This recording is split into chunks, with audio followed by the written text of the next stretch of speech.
Ang problema po ay labag po sa batas. Ang ginagawa po nila doon sa amin sa area po ng Mindanao doon sa Lanao del Sur.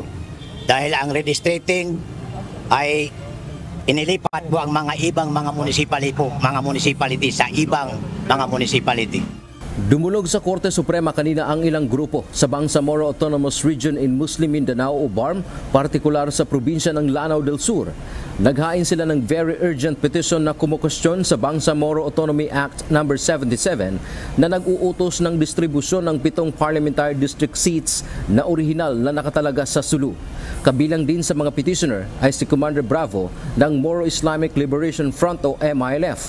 Anila, ipinasa ang batas ng madalian, walang sapat na konsultasyon at ang pagpapasa nito ay para pumabor sa ilang politiko o partido kaugnay ng nalalapit na halalan.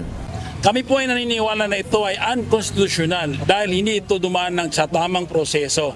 Ito po ay labag sa konstitusyon ng Pilipinas at labag po sa CAB, Comprehensive Agreement on the Bangsamoro, at labag po ito sa Bangsamoro Organic Law.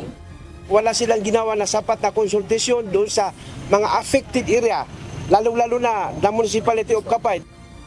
Gusto nilang maglabas ng Temporary Restraining Order o TRO ang Supreme Court upang huwag ipatupad ang nasabing batas.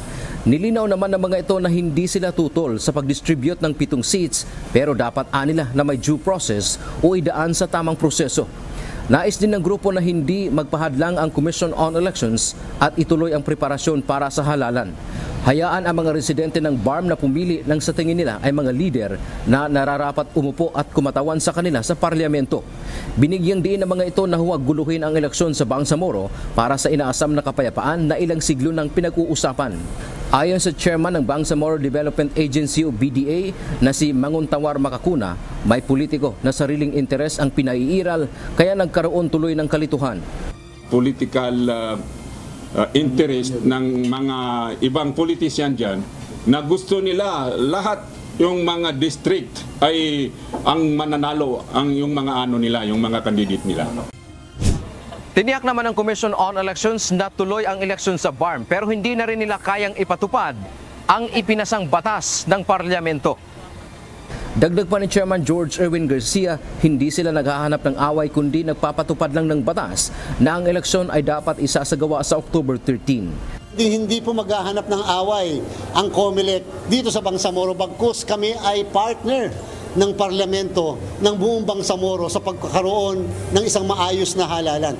Dapat po maging maliwanag sa mga kababayan nating Moro kung tayo ba'y magkakaroon ng halalan o wala. Ang tagal ng pinangako, may imbiyerno na naman ba? Dapat yung pangako tinutupad. Dante Amento, UNTV, News and Rescue. Diyos ang aming sandigan, serbisyo publiko ang aming pinahahalagahan.